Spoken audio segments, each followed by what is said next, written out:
This is Lee Chilcote reading The Shape of Home.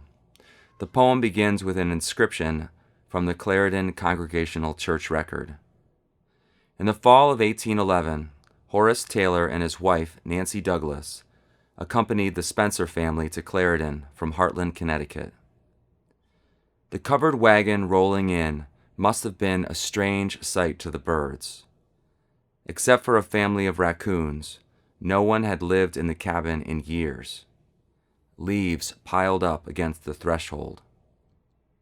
As he pulled on the reins, the horses stamped the ground nervously. Why had they climbed mountain switchbacks, crossed waist-deep rivers, for 4 thin walls that wouldn't keep out the wind? Night crowding in, howls deep in the forest. He gathered wood to make the fire, but when his hands grew numb from the cold, he dropped the flint on the ground. With his family huddled under a blanket, he rode 5 miles to Burton to borrow some flint and steel. He stayed to warm his hands by the fire. Arriving home after midnight, he showered sparks on the kindling. Light pushed the darkness away, a sign of arrival.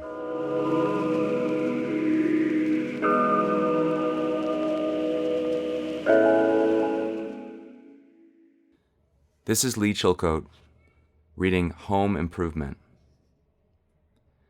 Every time you touch something, it falls apart, says Dave the plumber, standing over a leaky set tub that costs $400 to fix. He asks what I want to do, and despite the field where a house was torn down and home values in the shitter, I tell him go ahead, because I'm from Cleveland, where real estate is a place to live, a bubble popped a long time ago. On Saturdays, we gather at Home Depot, an army rising up to replace shoe molding. Things can only go up, we believe. But Dave, he does not believe in anything, his permanent scowl a warning to homeowners everywhere.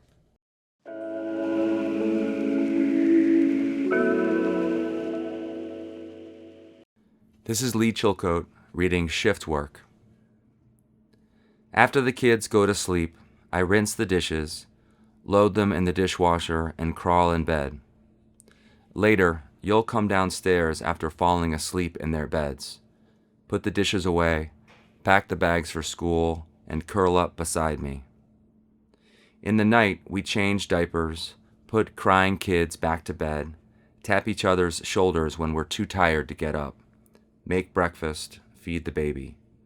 The clang of another soccer game, another trip to the grocery store, the slip-slop rhythm of us.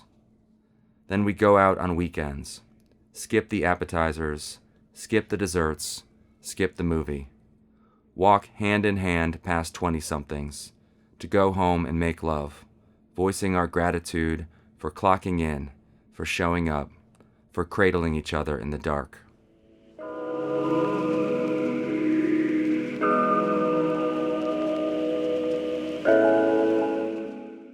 This is Lee Chilcote reading Two Fingers.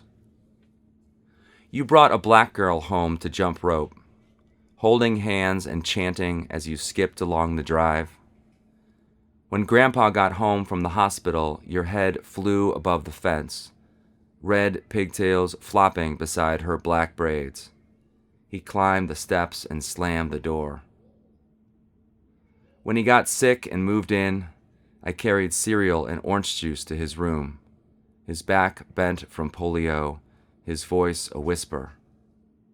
He watched the derby in a starched shirt and powder blue sweater, holding up 2 fingers for whiskey. He sat next to me on the couch and helped me pick a winner, then leaned forward and shook his cane as his horse thundered around the track. When I climbed the stairs to say goodnight, I tried to reconcile your stories about train rides to see his family in Texas and house calls he made after church with the banished girl. He smelled like Old Spice, and his stubbly cheek grazed mine as I reached up to hold him tight. This is Lee Chilcote reading Where I Write.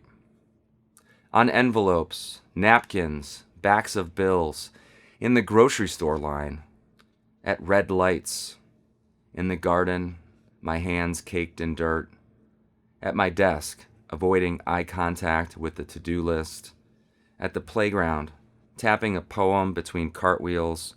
My muses are sirens, trains, barking dogs, the slide where someone wrote, "Fuck you," the flowers Vicky planted before losing the house, the library where 5-year-olds climb in my lap, at cocktail parties, pretending to listen to vacation stories, in bed until I can't keep my eyes open, in the morning, seed bombing words into the cracks and crevices.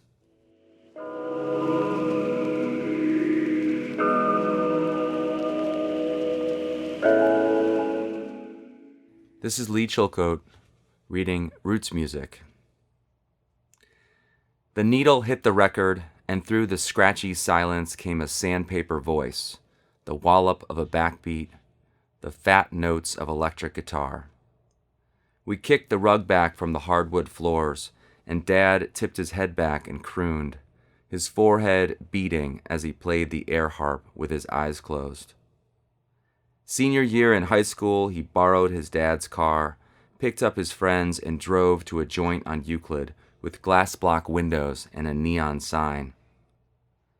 Driving down Cedar Hill was like opening a door to the life he'd always known about through the fuzzy AM radio. He stood shoulder to shoulder with black kids, listening to Lightnin' Slim. When the lights came up, the crowd spilled in the street. Dad and his white friends lit cigarettes and stole glances. As the parking lot emptied, the last few blue notes shivered down his spine. When he said that, on the record lightnin' moaned, the harmonica wailed, and Dad and I hit the floor, hard enough that the record skipped. Mom calling from the kitchen, shaking off her soapy hands. "What's going on out there?"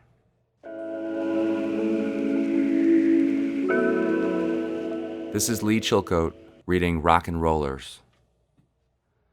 One morning we were playing in the yard when my oldest brother Don flung open the screen door carrying a boombox.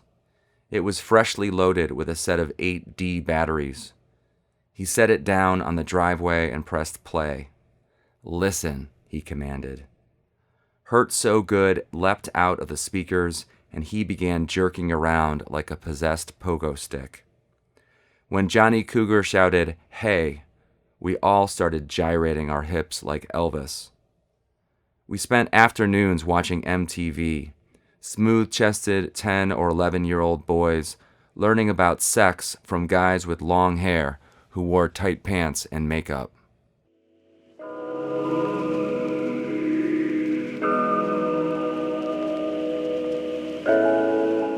This is Lee Chilcote reading Catching Sunfish.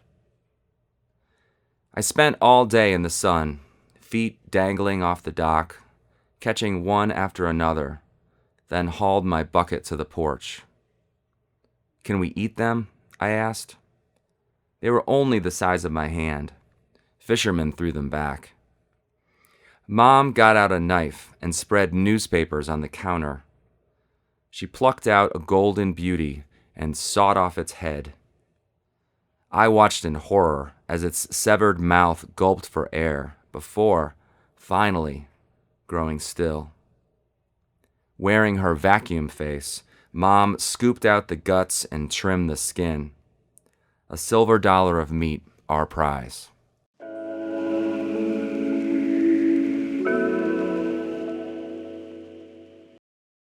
This is Lee Chilcote reading Rites of Passage. Catholics have transubstantiation, but Protestants have fathers who only appear at night to brush their foreheads. Then one day, when you're 5 or 7, you bump into them in the hallway like a tall wisp of smoke. I first saw my father in daylight when I got up to deliver the news. Trudging downstairs, half awake, I found him in the kitchen, eating a bowl of Cheerios. The room reeked of aftershave like a priestly incense. He looked up and smiled at me, offered words of encouragement, then drove off in his Cutlass Supreme. Seeing Dad with the sports section like a unicorn in a sudden clearing made getting up worthwhile. I absorbed the hyperbolic font as I stuffed papers in my sack, a spring in the machine of the world.